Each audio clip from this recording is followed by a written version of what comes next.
मायावी भागते भागते एक गुफा के भीतर चला गया। तो गुफा के द्वार पर मेरे भाई बाली ने मुझसे कहा, सुग्रीव, एक पक्ष तक मेरी यहां पर खड़े रहकर प्रतीक्षा करना। कितने दिन? एक पक्ष यानी 15 दिन तक। और यदि 15 दिनों में मैं गुफा से बाहर नहीं निकला तो तुम समझ जाना कि तुम्हारा भाई बाली मर गया।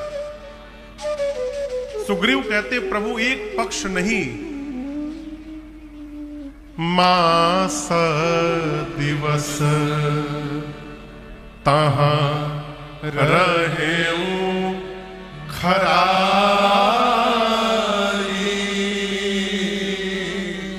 अनिसरी रुधिर धार तहां भारी।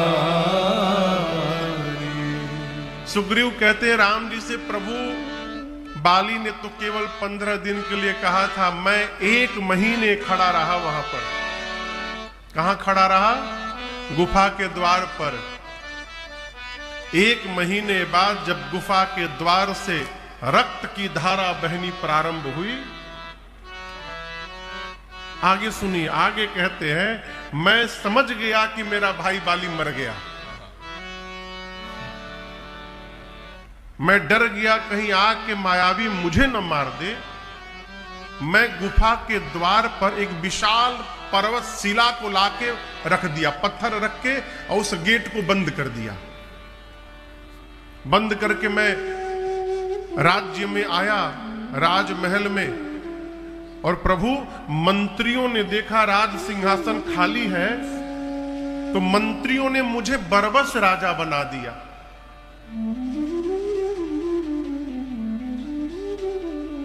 क्या कर दिया मंत्रियों ने? बरबस राजा। मेरा मन नहीं था राम जी, मुझे राजा बना दिया मंत्रियों ने जबरदस्ती।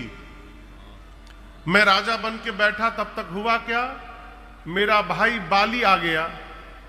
इसका मतलब बाली नहीं मरा था। कौन मरा था? मायावी। बाली आया, मुझे देखा, गुस्सा गया, लगा मारने मुझे। मैं भागता रहा, यहां गया वहां गया, आगे की कथा है। अब मैं क्यों सुना रहा हूं, अब प्रसंग पर पहुंचता हूं। सुग्रीव कहते हैं, बरबस मुझे राजा बना दिया गया। एक बात जीवन भर याद रखिएगा, बरबस किसी को कुछ बनाया नहीं जा सकता है कभी भी। जब तक बनने वाले की इच्छा न हो, तब तक बरबस कुछ बनाया नहीं जा सकता है। क्यों? जो सुग्रीव ये मान लिए कि मेरा भाई बाली मर गया। जय जय जय जय, स्वागतम स्वागतम। विराजे प्रभु, विराजे विराजे विराजे।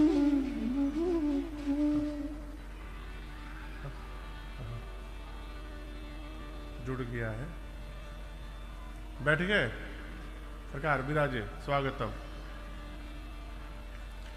सुग्रीव कह रहे हैं, कहो आसन लेके पीछे रहा था, बा चेला। अब गुरु जी के चेला को आगे रहना चाहिए ना, आसन आसन लेके? नहीं नहीं बने। अच्छा, मैया मैया मैया, जय श्री राम, जय श्री राम, जय श्री राम, जय जय। स्वामी जी गोरखपुर से आए हैं, बहुत बहुत स्वागत आपका। जय हो प्रभु। हाँ, तो क्या कह रहे थे? हाँ, जो सुग्रीव ये सोच लिए कि मेरा भाई बाली मर गया, आप सोचिए वो सुग्रीव ये क्यों नहीं सोचे कि हो सकता है मेरा भाई बाली उस राक्षस को मार दिया हो? ये भी तो सोच सकते थे। लेकिन याद रखिएगा, मनुष्य वैसा ही चिंतन करता है जिस चिंतन में उसका अपना स्वार्थ निहित रहता है। यदि बाली नहीं मरेगा तो सुग्रीव राजा कैसे बनेंगे हो? हमको जिसमें हमारा लाभ दिखाई पड़ता है, हम उसी के अनुसार कल्पना लोक में जिया करते हैं। सुग्रीव कहते हैं मुझे बरबस राजा बना दिया गया, और इधर भरत जी को बरबस सब देना चाहते हैं, अब भरत जी स्वीकार नहीं कर रहे हैं। आप अंतर का दर्शन करिए। मैं इस पीठ पर बैठ के रघुनाथ जी की करुणा कृपा से कथा गा रहा हूं। यदि इस तकिया से हमको प्रेम हो ही गया, बड़ा गुलगुल हो, तो हम 3 घंटे की कथा में 20 बार तकिए की चर्चा करेंगे। बड़ा बढ़िया, ऐसा तकिया तो हम देखबे नहीं किए आज में। इतनी चर्चा कर देंगे कि कुलदीप बाबू को बीच में आके कहना पड़ेगा, महाराज ये तकिया हम भेजेंगे आपके साथ, आप कथा बांचिए।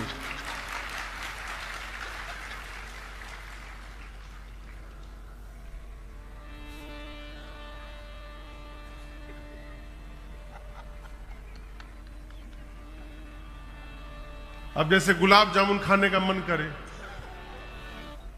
तो कथा में 2 बार गुलाब जामुन का नाम ले लीजिए। कोई ना कोई भगत जी तो गुलाब जामुन पहुंचाइए देंगे। अरे आपको बताऊं, एक चॉकलेट है नटीज, कैडबरी का ऐसा है, तो मैं पहले उसको बहुत खाया करता था। पहले खाया करता था, इसका मतलब ये नहीं कि अभी नहीं खाता हूं, अभी भी खाता हूं, लेकिन अभी कभी कभार खाता हूं। किसी कथा में बात हो गई। अब पिछले 3-4 महीने से क्या हो रहा है, जो आ रहा है 10-12 डब्बा नटीस का लेके आ रहा है? तो यदि हमारा मन होगा इसको प्राप्त करने का, तो हम बार बार इसकी प्रशंसा करेंगे, और यदि हमारा मन नहीं है तो आप बांध कर भी रख दीजिएगा, तो हम इसको छोड़ करके चले जाएंगे, लेके जाने वाले नहीं है। कथा कहती है बरबस कभी किसी को कुछ दिया नहीं जा सकता। कब तक? जब तक उसकी स्वयं की इच्छा न हो जाए। पूरा समाज भरत जी को कहता रहा, राजा बन जाइए, राजा बन जाइए। भरत जी क्या बोले? देखे बिनु श्री रघुनाथ पद, जिय के जरनी न जाय। भरत जी बोले जब तक मैं अपने भैया के श्री चरण का दर्शन नहीं कर लेता, तब तक मेरे हृदय का ताप समाप्त होने वाला नहीं है। और एक निवेदन करूं आपसे मैं, भगत को कहां सी करी से काम। एक भगवान के भक्त थे, उनको बुलाया गया। फतेहपुर सिकरी अकबर ने बुलाया। भगत जी जा नहीं रहे थे, बरबस बुलवाया। अकबर ने कहा कि मैं आपके लिए ये कर दूंगा, वो कर दूंगा, सिकरी लिख दूंगा, मेरे बारे में कुछ लिख दीजिए। बोले हम भगत हैं। भगत को कहां सी करी सो काम, आवत जात पनहिया टूटी बिसर गयो हरि नाम। भगत को कहां सी करी सो काम है? ये कर लेके क्या करेंगे? भगत पद के पीछे नहीं दौड़ता है। भगत जीवन में केवल एक पद के पीछे दौड़ता है, और वो है उसके भगवान का पद, भगवान के चरण की ओर दौड़ता है। और बुरा न मानिए, संसार के किसी भी पद पर आप सुशोभित होइएगा, एक ना एक दिन आपके पीछे भूत पड़ेगा ही पड़ेगा। क्या बोल रहे हैं महाराज? सही बोल रहा हूं। आप सांसद बन जाइए, प्रधानमंत्री बन जाइए, मुख्यमंत्री बन जाइए, विधायक बन जाइए, कुछ भी बन जाइए, किसी पद पर बैठिए, जिस दिन पद से आप उतरे भूत पकड़ेगा।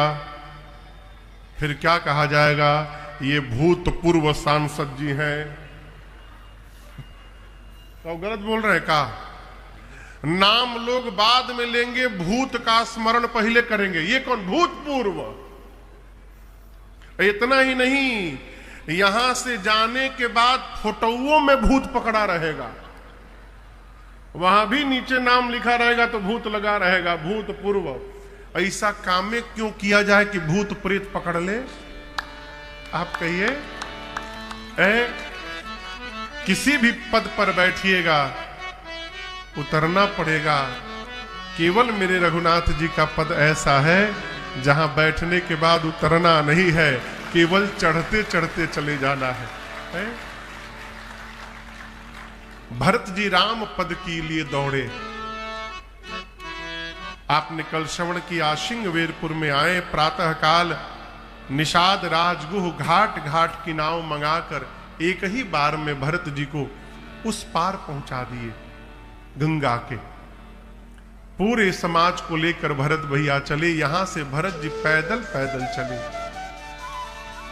तीर्थराज प्रयाग पहुंचे। भरत जी पूरे पांव में छाले भर गए हैं। कौशल्या मैया ने आकर कहा, बहुत पीड़ा हो रही है लाला। भरत जी बोले, मां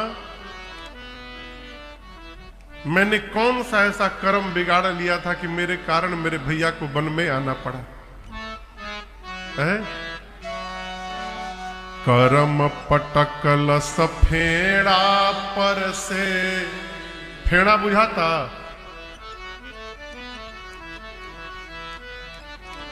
अच्छा लगता है हम लोग की ओर की भाषा है। हा? फेड़ा बुझाता? का कहिए? पेड़, वृक्ष। वृक्ष को हमरे बिहार में फेड़ भी बोलते हैं। फेड़ा पर से फेड़ा पर चढ़ल बड़ल। भरत जी कहते हैं कि मां करम पटकल सफेड़ा पर से, अब बीछी मरल समाई। दैव चलवले दाव घाव हम के करा से दिखलाई।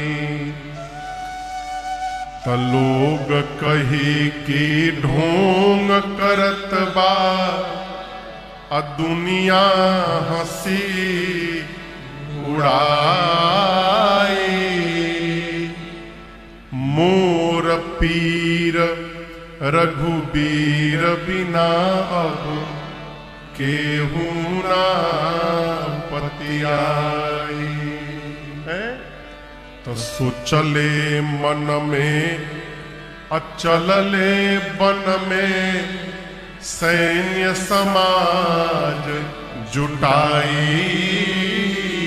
अवधवासी भरत जी को देखकर कहने लगे, ए हो दैव दीहा तू सबके, भरते ऐसन भाई। ए हो दैव दीहा तू सबके, भरते ऐसन भाई। अरे पयनवा हो कैले भरत जीवन के। पूरे समाज को लेकर भरत भैया तीर्थराज प्रयाग में पहुंचे हैं, वही जहां कुंभ लगा हुआ है। त्रिवेणी जी में स्नान करते हैं। पिता के निमित्त गुरुदेव ने जो जो व्यवहार बताया भरत भैया ने किया है।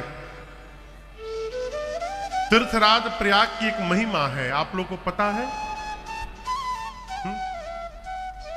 जहां मेला लगा है अभी कुंभ का, उन प्रयाग की एक विशेषता है। क्या विशेषता है? गोस्वामी जी कहते हैं, सकल काम प्रद तीर्थ राउ। मर्यादा तो कहती है कम से कम जाकर 1 महीना वहां विश्राम करना चाहिए, वास करना चाहिए। कहां? तीर्थराज प्रयाग में। अभी भी लोग कल्पवास कर रहे होंगे। आपके गांव से भी कई लोग जाते होंगे प्रत्येक वर्ष। नहीं समय है तो एक पक्ष करिए, 15 दिन।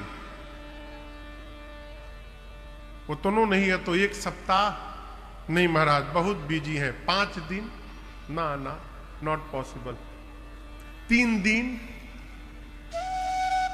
नहीं हो सकता महाराज।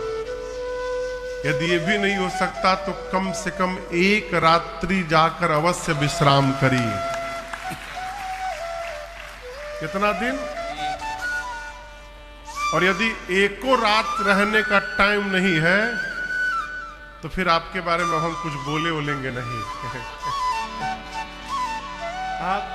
आप अपने नाम के आगे जोड़त रहिए। आप कहां हैं?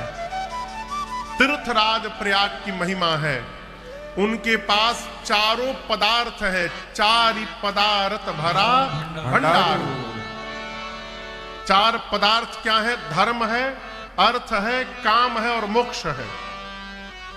और हम किसी के सामने हाथ फैलाते हैं, वो भगवान हो चाहे जीव हो, हम कहीं भी कुछ मांगते हैं तो इन्हीं चारों में से मांगते हैं। या तो धर्म मांगेंगे, या तो अर्थ मांगेंगे, या तो कामनाओं की पूर्ति मांगेंगे, अथवा मोक्ष की याचना करेंगे। और प्रयाग कहते हैं मेरे पास चारों भरा है, अपार भंडार है इनका। इसका अर्थ तीर्थराज प्रयाग से जाकर कोई प्रार्थना करे जीव श्रद्धा से तो 1 वर्ष के भीतर उसकी मनोकामना पूर्ण करने की शक्ति रखते हैं प्रयाग। ये वहां की महिमा है। भरत जी यही महिमा सुन करके तीर्थराज प्रयाग के सामने खड़े हो गए हैं। अब भरत जी कहते हैं मैं सबसे पहले अपने बारे में बता दूं। हे तीर्थराज प्रयाग, मैं जहां से आया हूं, जिस कुल से आया हूं, जिस घर से आया हूं, मेरे घर में मांगने की प्रथा नहीं है, मेरे घर में देने की प्रथा है। भरत जी कहते हैं मेरे घर में मांगा नहीं जाता, मेरे घर में दिया जाता है। परंतु हे तीर्थराज प्रयाग, यदि जीवन में विपत्ति आ जाए ना तो मनुष्य कैसा भी कुकर्म करने को तैयार हो जाता है? भूख लग जाए और चरम सीमा पर पहुंच जाए तो मनुष्य चोरी करने से भी अपने को नहीं रोक सकता, करेगा ही करेगा। भरत जी कहते हैं आरत काह न करई कुकर्म। इसी भाव से मैं आपके सामने खड़ा हूं और अपने कुल की परंपरा का त्याग करके मांगूं भीख त्यागी निज धर्म आरत काह न करई कुकर्म। भरत जी बोले मैं आपसे भीख मांगने आया हूं। प्रयाग ने कहा भरत भैया से कि भरत जी मांगिए, जो मांगिएगा मैं दे दूंगा, मेरे भंडार में सब भरा हुआ है, अर्थ धर्म काम मोक्ष, क्या चाहिए आपको भरत जी? भरत जी बोले क्या? बोले आपके पास अर्थ धर्म काम मोक्ष सब है? प्रयाग बोले सब है, मांगिए। बोले मैं अर्थ लेने नहीं आया हूं। क्यों? अर्थ ने ही तो मेरे घर में अनर्थ कर दिया है? देखिए बुरा ना मानिएगा, वर्तमान समय में परिवार में अनर्थ का सबसे बड़ा कारण ये अर्थ है।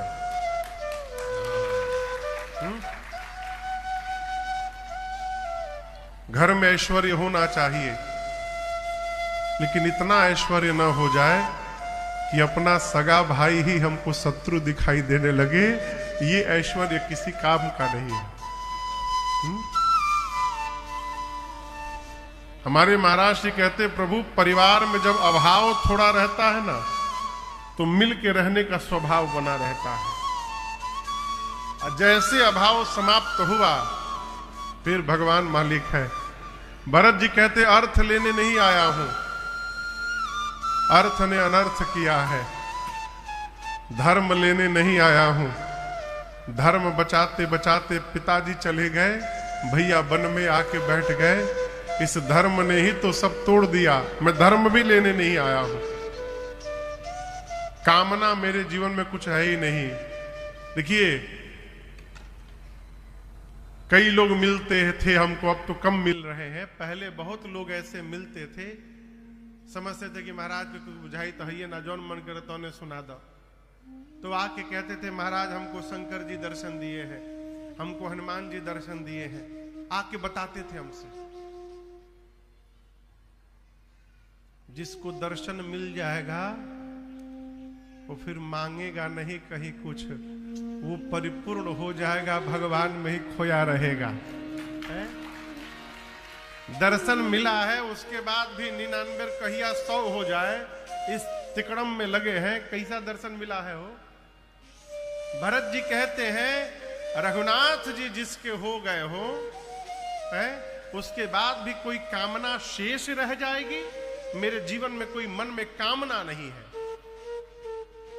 अर्थ नहीं, धर्म नहीं, काम नहीं, रही बात मोक्ष की तो मैं सगुण भगवान की उपासना करता हूं। सगुण भगवान की उपासना करने वाला जीवन में भूल कर भी मोक्ष की कल्पना भी नहीं करता है। हम और आप सब भगत हैं, साकार राम जी को मानने वाले हैं, इसलिए कभी भी नहीं कहिएगा प्रभु मोक्ष दीजिए। सगुण उपासक को भगवान मोक्ष नहीं देते। क्या देते हैं? तिन कहु राम भगति निज देहि, भगवान उसको अपनी भक्ति प्रदान करते हैं। भगवान से कहिए प्रभु शरीर शांत हो, जब यहां से जाएं तो फिर से भारत में भेजिएगा, दोबारा जन्म दे करके प्रभु हमको। भारत में भी कहां भेजिएगा? तो उत्तर प्रदेश में भेजिएगा, जिस प्रदेश में राम कृष्ण अवतार लेते हैं उस धरती में भेजिएगा।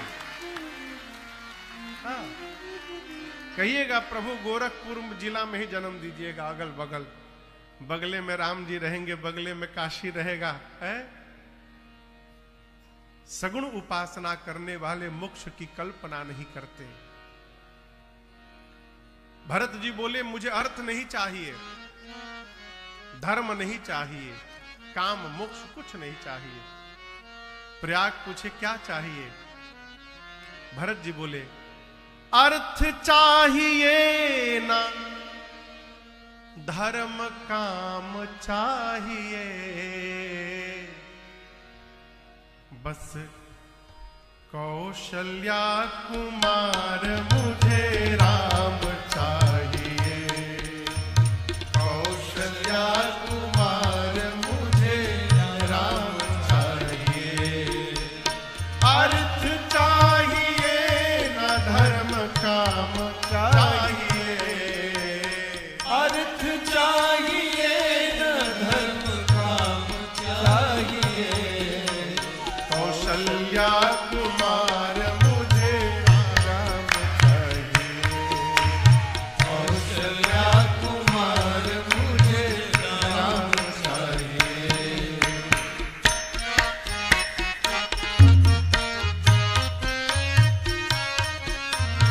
असरण अनाथ नाथ दीन हितकारी, असरण अनाथ नाथ दीन हितकारी। चाहिए विप्रवधु पाप शाप हारी। चाहिए विप्रवधु पाप शाप हारी। जानकी जीवन पूर्ण काम चाहिए। जानकी जीवन पूर्ण काम चाहिए। कौशल्या कुमार मुझे राम चाहिए। कौशल्या कुमार मुझे राम चाहिए।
राम मुझे चाहिए, कोटि मन मथा भी राम, राम मुझे चाहिए।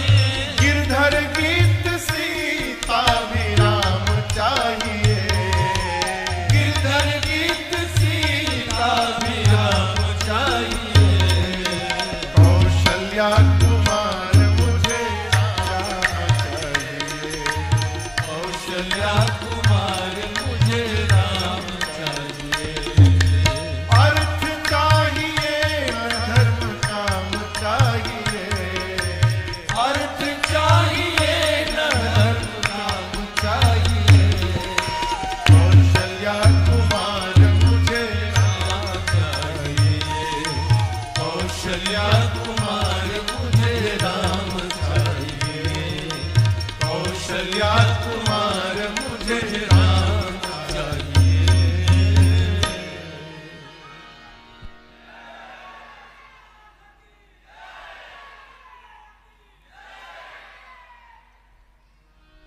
क्या चाहिए?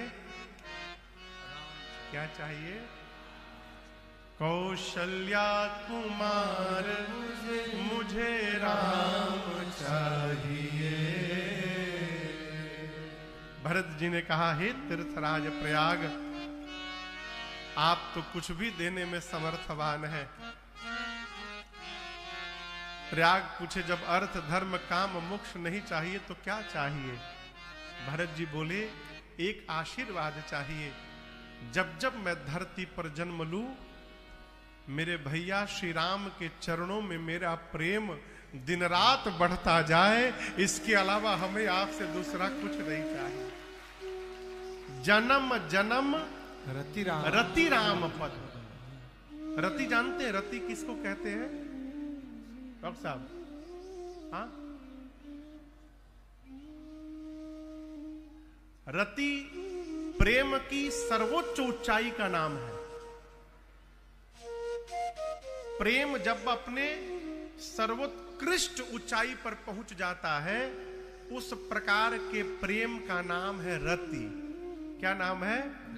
रति। भरत जी कहते हैं, जन्म जन्म रति राम पद, केवल यह वरदान, इसके लिए इसके अलावा न आन दूसरा कोई वरदान नहीं चाहिए। और आपको बताऊं, सर्वोत्कृष्ट प्रेम का लक्षण क्या है? हम जिसको प्रेम करें, वो हमारे विषय में कुछ भी अनर्गल प्रलाप भी करे, उसके बाद भी यदि हमारे प्रेम में कमी नहीं आ रही है, ये सर्वोत्कृष्ट प्रेम है। आजकल का प्रेम, यदि आप एक बार देखे नहीं तो सामने वाला मुंह फुला के बैठ जाते हैं। आप तो देखे ही नहीं हमको महाराज, हम गाएं, आप हमारे नामे नहीं लिए।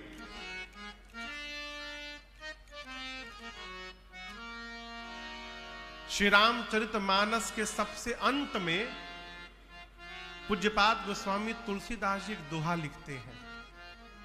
आप में से कईयों को यह दोहा स्मरण होगा, जिसको याद है वो साथ में गाएगा।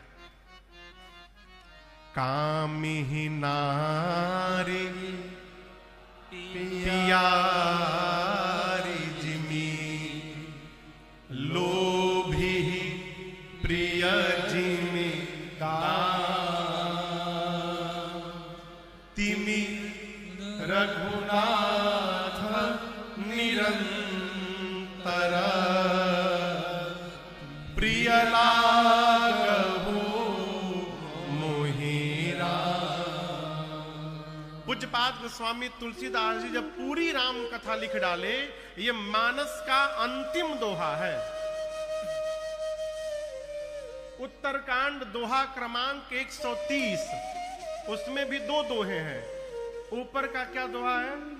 मो समदीन नदीन हित, तुम समान रघुवीर, अस विचारी रघुवंश मणि हरहु विसंभव भी।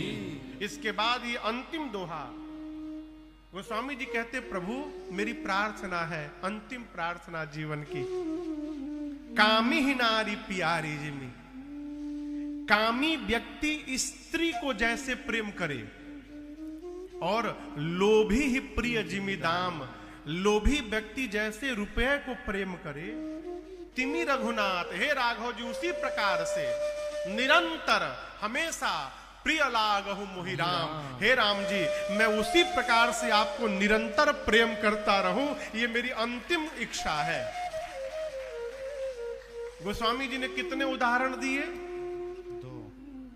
दो।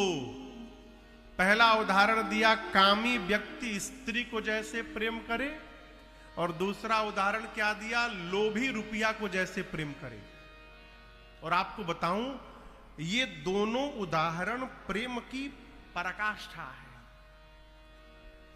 मन इससे बड़ा प्रेम नहीं होता। कामी स्त्री को जैसे प्रेम करता है और लोभी जैसे रुपया को, लोभी के पास से भगवान ने मालिक है, रुपया खर्चा करना सबके कुबत की बात है, ये नहीं है। धन होने से खर्च नहीं होता, स्वभाव होने से खर्च होता है? बहुत रुपया है तुम खर्चा करेंगे, भगवान ने मालिक है कि कितना खर्च करता है।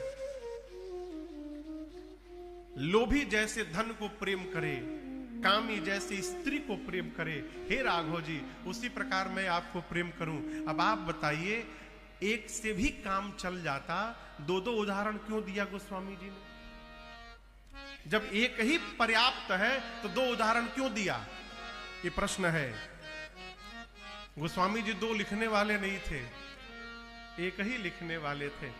पहला जैसे गोस्वामी जी ने लिखा, कामी नारी पियारी जिमी, कामी व्यक्ति जैसे स्त्री को प्रेम करे। इतना लिखने के बाद गोस्वामी जी कलम रख दिया, अरे राम ये तो मैंने गलत लिख दिया। हम लोग गलत हो ही जाते हैं तो तुरंत इरेजर से इरेज कर देते हैं, पेन से लिखे रहते तो व्हाइटनर चला देते हैं। लेकिन आपको बताऊं गोस्वामी जी जो लिख देते थे उसको मिटाते नहीं थे, जो लिख गया सो लिख गया।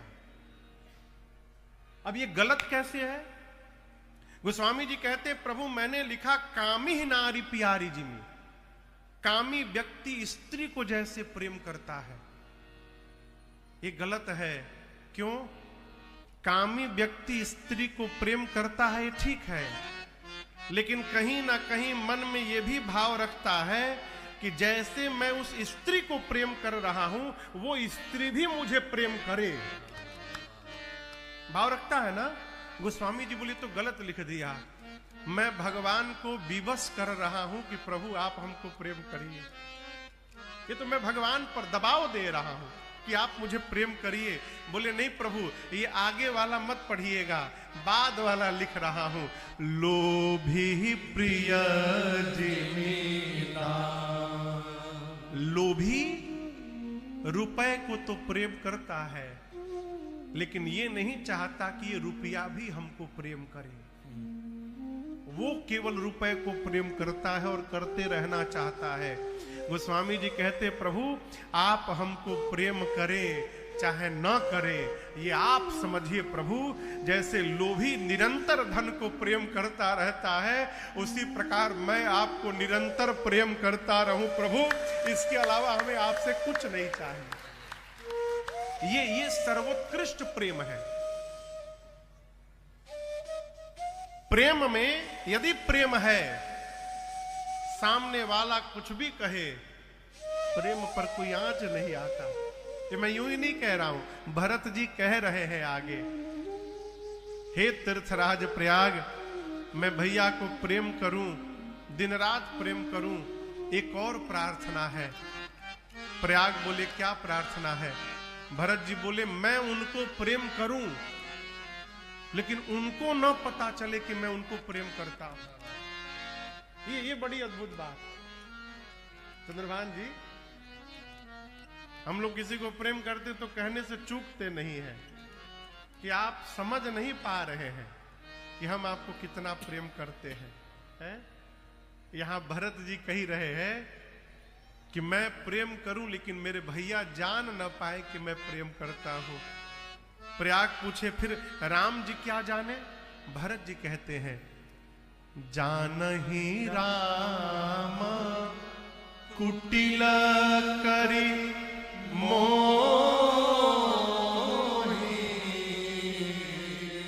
रघुनाथ जी मुझे कुटिल समझे,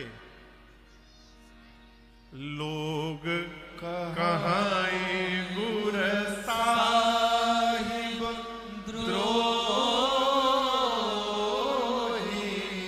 ये समाज मुझे गुरु का और अपने भगवान का द्रोही कहे, मेरे प्रभु मुझे कुटिल कहे, समझे, मुझे कोई अंतर नहीं है। मैं तो यही प्रार्थना करता हूं कि सीताराम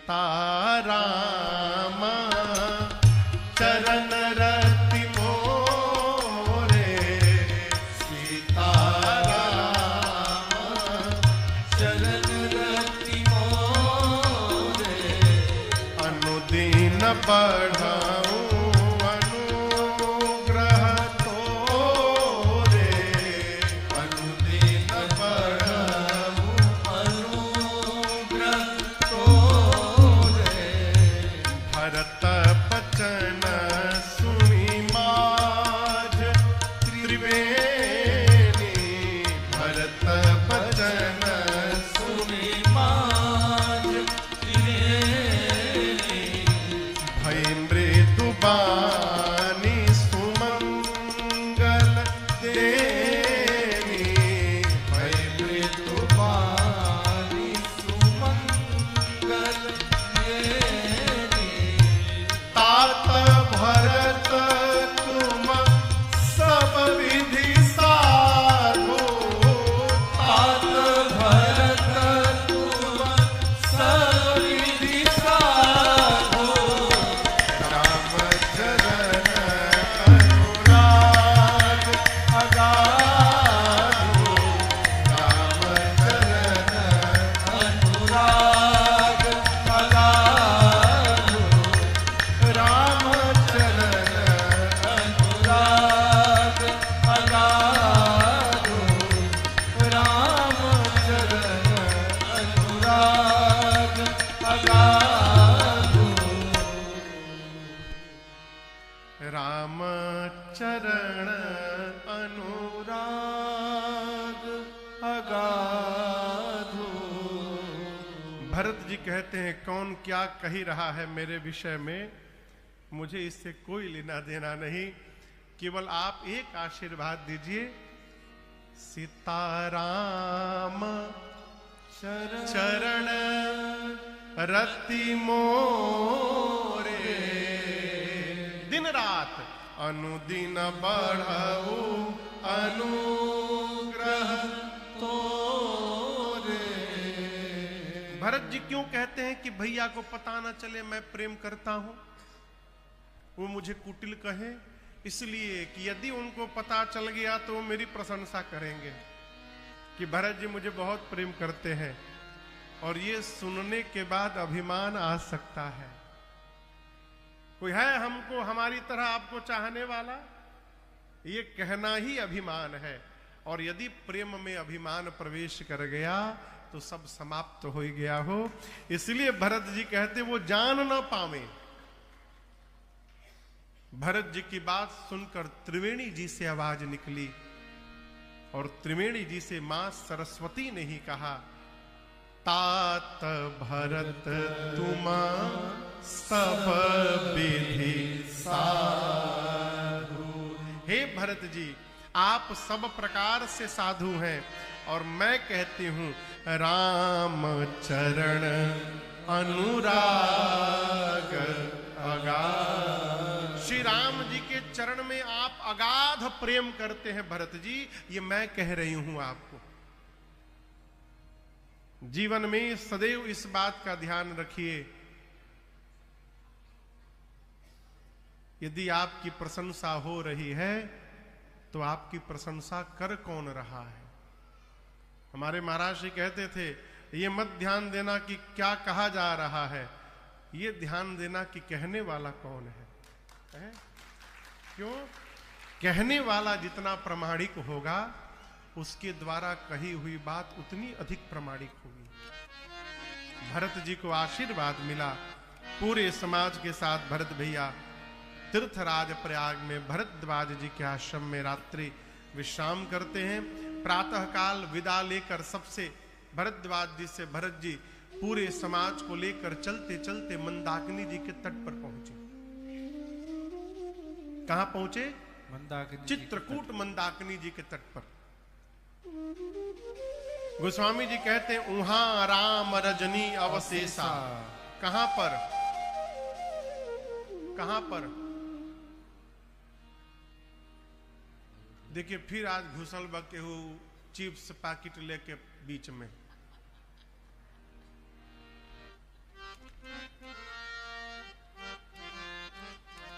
भूख लाग जाता ना कथा सुनत सुनत। हाँ? भूख लाग गई। हम अपनी बारे में बताएं, सुबह से अन्न का एक दाना भी नहीं गया मुंह में।